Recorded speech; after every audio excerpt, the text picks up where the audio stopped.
በስመ አብ ወወልድ ወመንፈስ ቅዱስ አሐዱ አምላክ አሜን። በክርስቶስ ክርስቲያን በወልድ ውሉድ በመንፈስ ቅዱስ መንፈሳውያን የምትሰኙ የእግዚአብሔር ቤተሰቦች የንጽሕተ ንጹሐን የቅድስተ ቅዱሳን የድንግል ማርያም የአስራት የቃል ኪዳን ልጆች በያላችሁበት ሰላም እግዚአብሔር ከሁላችሁ ጋር ይሁን። እንግዲህ እግዚአብሔር ወዶና ፈቅዶ የሕማማት ሶስተኛውን ቀን ይዘናል። በዚህ በዕለተ ረቡዕ ወይም በሶስተኛው ቀን ቅድስት ቤተክርስቲያን ባስቀመጠችልን ስርዓትና ትምህርት መሰረት ምክረ አይሁድ ተብሎ ይጠራል።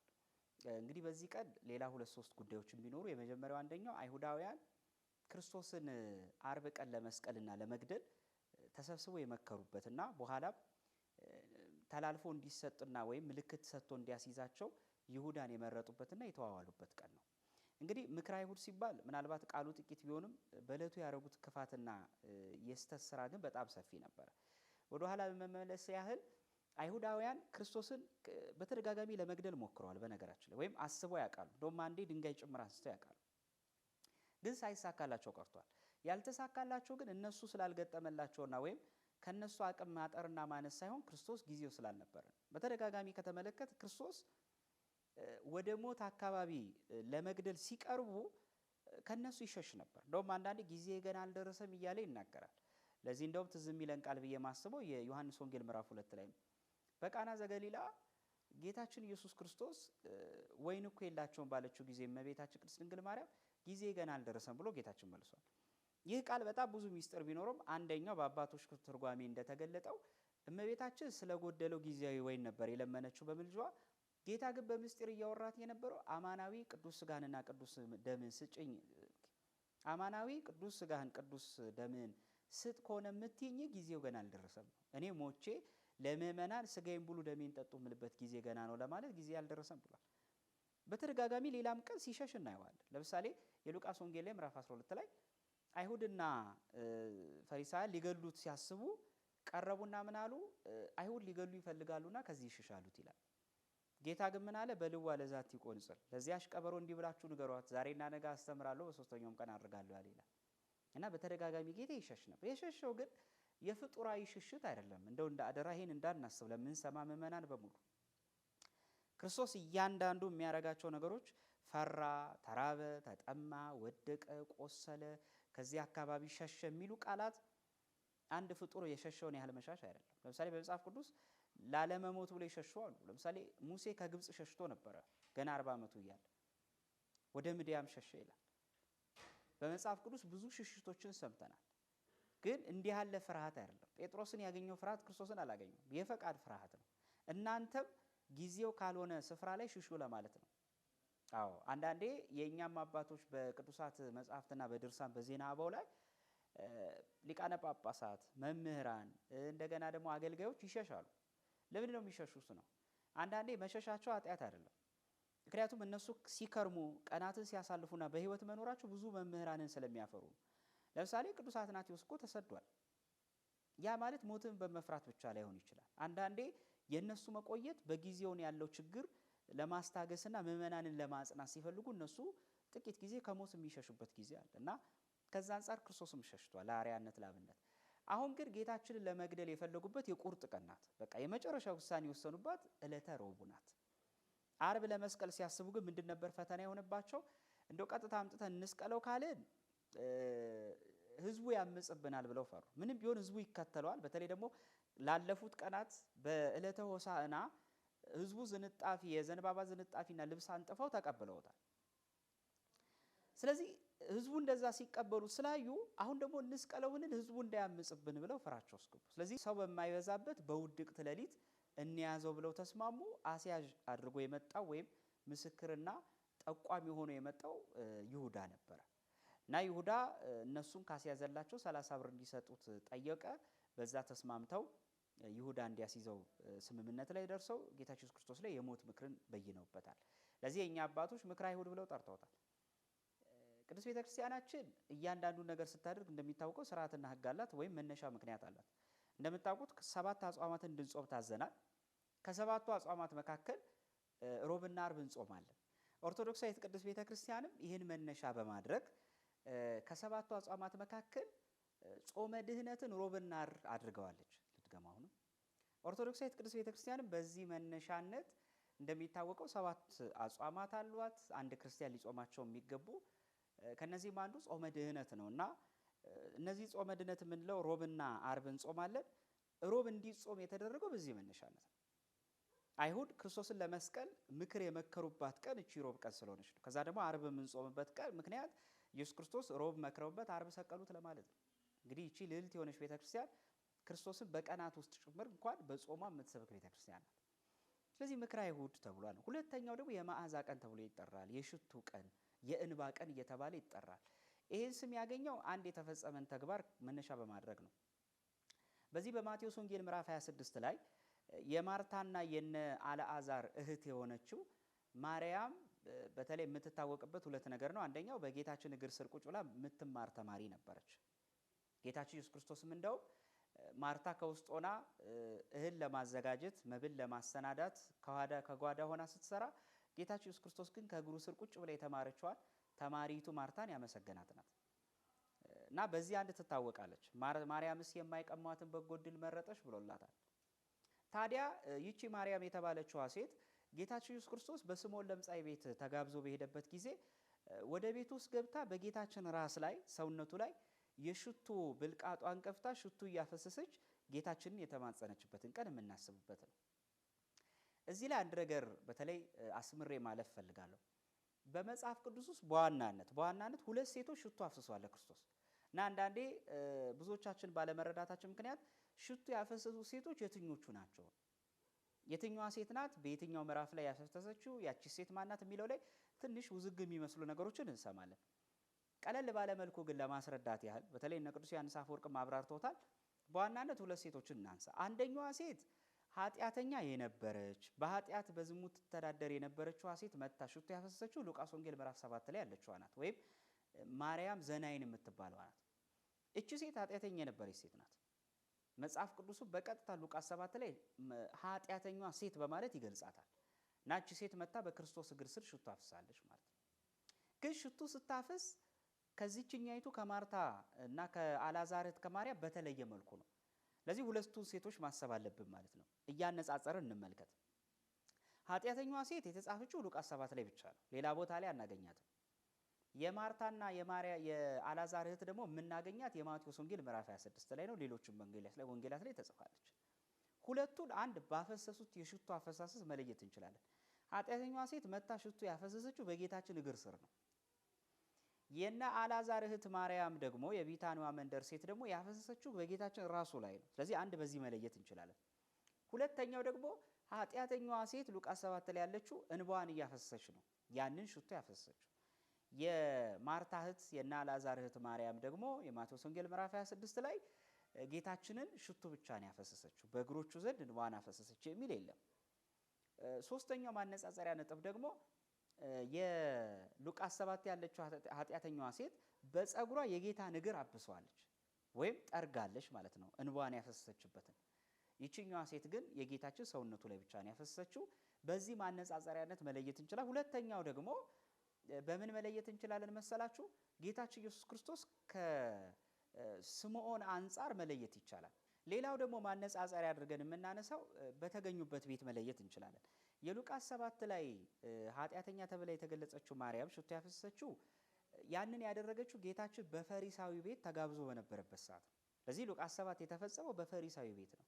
እንደውም እኮ ታሪኩ ላይ ካያችሁ ያቺ ሴት ይሄን ሽቱ ይዛ ስታፈስ ምን አለ ይላል ያ ፈሪሳዊ ሰው፣ ነብይ ቢሆን ኖሮ ኃጢአተኛ መሆኗን ባወቀ ነበረ ብሎ ተናገረ።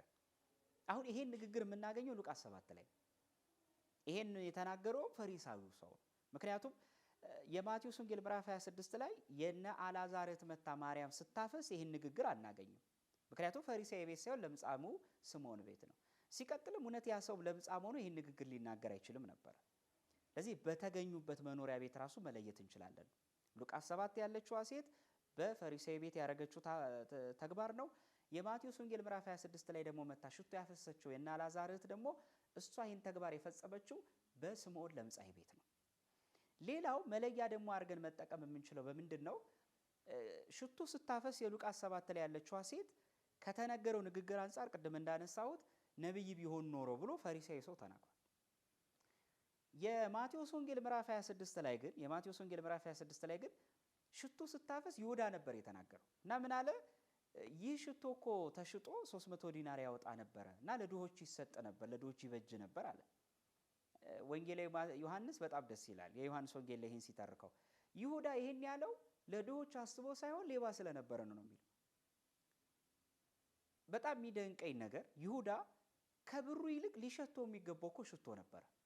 የሴቲቱ እኮ ይቅርታ፣ እዚህ ላይ በጣም የሚያስደንቀኝ ነገር የይሁዳ ክፋት ነው። ይሁዳ በዛ ሽቶ ቤቱን ባወደው ሰዓት ከሽቶ ይልቅ ብሩ ነበር የሸተተው። ውድ ኦርቶዶክሳውያን፣ በተለይ በቤተ ክርስቲያን የምናገለግል ቤተ ክርስቲያን ላይ በአገልግሎት የምንሳተፍ ሰዎች ከሚያቀርቡት ሽቶ ከተባለ ምግባርና ሃይማኖት ይልቅ ብር ሊሸተን አይገባም። ቤተ ክርስቲያን ለብር ሳይሆን ለሰው ድነት የምትሯሯጥ ናት። ቤተ ክርስቲያን ሁሌ የሚሸታት የምእመናን ልመና ነው፣ የምእመናን ጸሎት ነው። ምእመናን የሚያቀርቡት መባቸው ሽቷቸው ነው። ምእመናን የሚያቀርቡት ጸሎትና ልመና ነው እንጂ ብር አይሸታትም። መጀመሪያ የሚቀድመው የሰው መዳን ነው። መጀመሪያ የሚቀድመው የሰው መመለስ ነው፣ የሰው እንባ ነው። ሁሌ ቤተ ክርስቲያን ውስጥ መቅደም ያለበት ሰው ድኗን አልዳንም ነው። አሁን ብዙ ጉባኤያትን እናደርጋለን በየአውደ ምሕረቱ። ጉባኤያትን ለማድረግ ትልልቅ ወጪዎች ይወጣሉ። ትልልቅ ግብአቶች ለገዳማት መሆን የሚችሉ ከፍተኛ መጠን ያላቸው ብሮች ፈሰስ ይደረጋሉ። ብሩ አይደለም ቁም ነገሩ። ምናልባትም ግን የምናደርግበት ዓላማ ግን በጣም የሚገርመው ነገር ለፉክክርና እንደው ለጊዜያዊ ነገር መሆኑ ነው። ሰው ተኮር አይደለም። ሰው እንዲድን ምን ያህል ሰው እንለውጥበታለን የሚል አይደለም። እያንዳንዱ የክርስቲያን አገልግሎቱም ይሁን ከሰው ድነት አንጻር መሆን መቻል አለበት እና ይሁዳ ያንን ያለው ለድሆች አስቦ አይደለም። በነገራችን ላይ ሌባ ስለነበረ ነው። ማንኛውንም ነገር በነገራችን ላይ ከራስ ጥቅም አንጻር ማድረግ ተገቢ አይደለም። ከራስ ምቾት እኛ ቤተ ክርስቲያን ልንጠቅም እንጂ ልንጠቀምባት አይገባም። ቤተ ክርስቲያን መጠቀሚያ ቤት አይደለችም። እውነት ነው። ቤተ ክርስቲያን ማንም ሳይጠይቃት የተቸገሩትን የምታበላ፣ የተጠሙትን የምታጠጣ፣ ስራ ለሌለው ስራ እድል ፈጥራ የምታኖር ቤተ ክርስቲያን ናት። ነገር ግን ይህን እድል ተጠቅሞ ደግሞ ቤተ ክርስቲያን መዝረፊያና መብያና ለሌላ ተላልፋ የምትሰጥ ቦታ ማድረግን ይህ ትልቅ ነውር ነው። ከይሁዳነት አይተናነስም እና የረቡዕ ቀን የመዓዛ ቀን ይሉታል የኛ ሊቃውንት። የሽቱ ቀን፣ የመመለስ ቀን፣ የክብር ቀን ይሉታል። እስቲ ሁለቱ ላይ የተጠቀሱትን ግን ታሪኮች ደግሞ ትንሽ ሰፋ አድርገን እንመልከተው። የሉቃስ 7 ላይ ያለችዋ ሴት በጣም ትደንቀኛለች። ኃጢአተኛ የነበረች ሴት ናት፣ ግን በሩን ከፍታ ነው የገባችው። ማንንም አላስፈቀደችም። እንደውም እኮ ቅድም እንዳለው ፈሪሳዊ ኃጢአተኛ መሆኗን ቢያውቅ ኖሮ እንዲህ ባላላት ነበር፣ ባልቀረባት ብሎ አሰበ ይላል በክፋት። ወንድም እህቶቼ፣ ሰዎችን ገና ለገና ኃጢአተኛ ናቸው ብለን አንጸየፋቸው። እንዴት እገሌ ዘማዊት አልነበረች ወይ? እንዴት ቤተ መቅደስ ትገባለች? እገሌ ኃጢአተኛ አልነበረ ወይ? ሲዘርፍ እኮ አውቀዋለሁ። ስንቱን እኮ ሲያወናብድ አውቀው የለ እንዴ? ዓለም ላይ ትናንት የወደቁበትን የኃጢአትን መዝገብ እየከፈትን ሰዎችን ልናሳቀቅ አይገባም። ማንም ሰው ወደ ቤተ ክርስቲያን ይምጣ። ሁሉም ቤተ ክርስቲያን በሯ ክፍት ነው ለማንም ሰው፣ አይደለም ላመነው ላላመነውም ክፍት ነው። እና አንዳንድ ሰዎች ቤተ ክርስቲያን ላይ ሰዎች ኃጢአታቸውን ጥለው ሲመጡ የትናንት ታሪካቸውን እየሳቡና እየመንዘዙ በትናንታቸው እየወቀሱ ከቤተ ክርስቲያን እንዲጠፉ ያደርጓቸዋል። በእርግጥ እውነት ነው፣ ቤተ ክርስቲያን ውስጥ ክህደት አይፈቀድም፣ ምንፍቅና አይፈቀድም። ቆርጣ ወዲያው የምትጥለው ጉዳይ ቢኖር ምንፍቅናና ክህደት ነው። ከና ኃጢአታቸው የሚመጡ ሰዎች ካሉ ግን ኃጢአታቸውን ጥለው እንዲሄዱ እነዛን ሰዎች ማስታመም ይገባል። ወዲያው እንደበደሉ ተብሎ ቆርጦ አይጣሉም። በነገራችን ላይ ይሁዳ እኮ 3 ዓመት ነው እኮ ክርስቶስን የታገሰው። ይሄ ሲባል ደግሞ በቤተ ክርስቲያን መዋቅር ውስጥ በቤተ ክርስቲያን አገልግሎት ውስጥ ያለ ሰው እንደፈለገ ቤተ ክርስቲያንን ምግባረ ቢስ እየሆነ ለሌላው ጭምር አርአያ ቢስ በመሆን ለሌላው መጥፊያ እንዲሆን አይደለም። ግን ደግሞ ከምዕመናን መካከል ለቤተ ክርስቲያን የሚጨነቁ ለቤተ ክርስቲያን የሚያስቡ ግን አለቅ ያላቸው ኃጢአት አለ፣ አለቅ ያላቸው በደል አለ፣ ሰው ቢያግዛቸው መለወጥ የሚችሉ ብዙ ወጣቶች አሉ። እና እንደዚች ሴት ያሉት ቤተ ክርስቲያን የሚመጡ ሰዎችን ማሳቀቅ አይገባም። ፈሪሳዊው ስምዖን ግን ሊያሳቅቃት ሞከረ። ነቢይ ቢሆን ኖሮ አለ። የጌታ መልስ ግን ይደንቀኛል፣ በእውነት በጣም ያጽናናል። አንተ ሰው ሆይ ስለምን ይህን ትላለህ አለው። ከገባው ጀምሮ አንተ ለኔ ምን አረክልኝ? ወንድምቶቼ፣ ሰዎች ከኋላ አርፍደው ሲመጡ ቤተ ክርስቲያን ውስጥ ከተለያየ ከጨቀየ ህይወት ውስጥ እነዚህ ደግሞ ከኋላ መጥቶ አንበል። እግዚአብሔር ታሪክ ቀያሪ ነው። ክርስትና እገሌ መጀመሪያ መጣ እገሌ መጨረሻ መጣ አይደለም። ምን ሰርታል ነው በተሰጠ ጊዜ ውስጥ 40 እና 50 ዓመት ቤተክርስቲያኑን ቆይተ ምንም ሳሰራ ቆይተ እኔ እኮ መጀመሪያ በዚህ ቤተክርስቲያን ውስጥ ይሄን የጀመርኩት እኔ ነኝ ብትል ለክርስቶስ ምንም አይጠቅመው። ክርስቶስ ባንተ አይመካም። ክርስቶስ ባንተ አይደሰትም። ምናልባት አንተ 50 ዓመት ከቆየው በላይ 50 ቀን ክርስትናን የተቀበለው ክርስቲያን ካንተ በላይ ለክርስቶስ ጥሩ ማዛ ሊኖረው ይችላል። በዚህም ዘመን አንዳንዶቻችን አለን በቤተክርስቲያን በዘመን ቆይታችን ክርስትናችንን ልንነካ ምን ሞክር ክርስትና የሚመዘነው በኑር ነው መንፈሳዊ ህይወት እንጂ በኑር ነው ዘመን አይደለም። ክርስትና ትምክህት አይደለም። ምናልባትም እንደውም አርፍዶ የሚመጡ ሰዎች ናቸው በቤተ ክርስቲያን ታሪክ ስናየው ብዙ ስራ የሚሰሩት። በዚህ በመጽሐፈ መነኮሳት ላይ ማር ይስሐቅ ላይ አንድ ንግግር አለ የሚደንቀኝ። ምን ይላል ሲናገር በስጋ የኖርክበትን እድሜ ሳይሆን ንስሐ የገባበትን እድሜ ቁጠር ይላል። የክርስቲያን እድሜው የሚቆጠረው በነገራችን ላይ ንስሐ የገባበትን። አንድ ሰው 50 ዓመቴ ነው ካለ ከክርስቶስ ጋር የኖርከው ስንት ዓመትህን ነው?